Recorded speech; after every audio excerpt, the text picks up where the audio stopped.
This is so this is a technical one. We got this from the first cup tasting championship in Atlanta. And I was doing some research trying to see where this event took place in the United States, and realized that it didn't exist. So I wanted to try and make it happen, and so we did last year in Atlanta.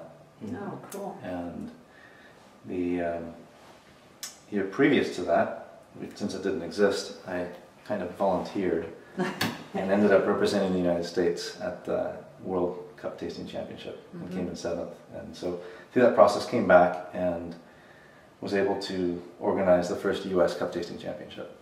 So this year I think should be pretty interesting to see a whole new slew of people that are competing. And it is what it is. It's a competition that happens in one day.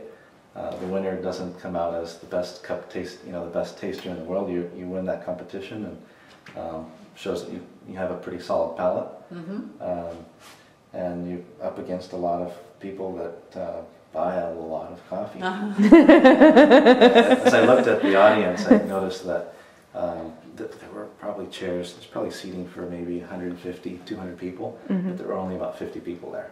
And so it seemed kind of like a dead event, but almost every one of them was a pretty heavy buyer, coffee buyer. Oh, there you go. And so I felt it was a pretty heavy room. And this is what we used for brewing all the coffee. So we had 16 of these lined up. Oh, cool. And what we did is set up triangulations. And so we have 8 sets of 3. And they're set in a square that's that size. One of them has a dot underneath, and that is a particular coffee. And then there's only 2 coffees in each square. And so there's one odd, and then these 2 are the same. Now they may not be in that order. You don't know what order they're in. Yeah, sure. But you basically have to identify the odd cup. It's a shell game. It is, but you can't lift it. Yeah. So. Yeah, don't include Gail because she'll cheat. And essentially, you just go through, and I'll just grab a quick spoon here. You walk up, and you're going to taste them.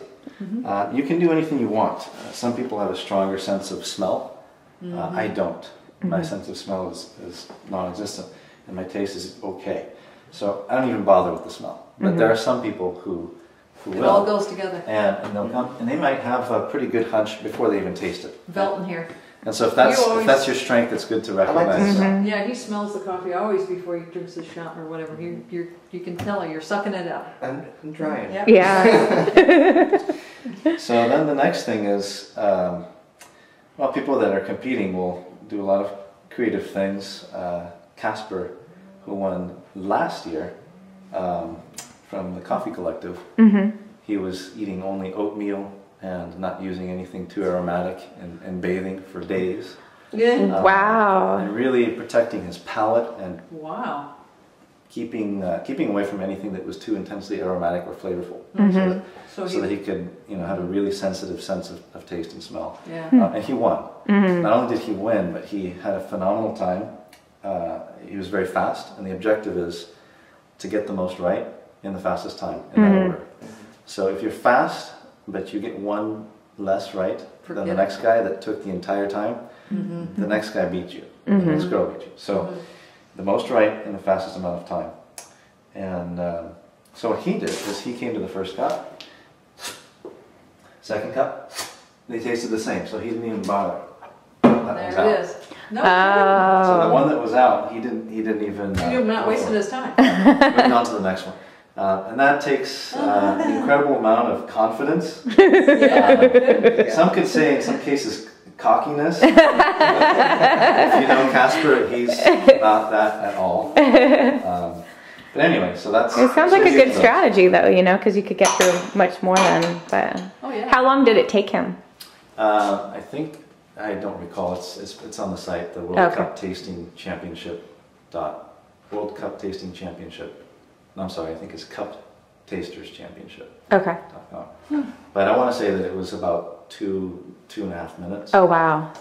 And you have I think it's 8 minutes to do it, so you can take the full amount of time. And I bet if you some go back, people do too. there's some videos out there, and it's not a bad strategy. That's probably one that I would go for, especially in the early years. I think as people practice specifically, I think it's like any Olympic event over time. The difference between first and last, it gets more and more competitive. Yeah, it's going to tighten up. And what it means to win is also more specific. So with the Olympics coming up, there's just all these different events that are just up in the snow. If you do well in one, doesn't mean you're the best at all of them. Yeah. You do well in that one, and so it becomes more specialized. And really, it's something that's, in my opinion, should be kept fun. And it's more educational to promote tasting the coffee, getting consumers to taste, just by naturally creating curiosity and so they have to tell the difference. And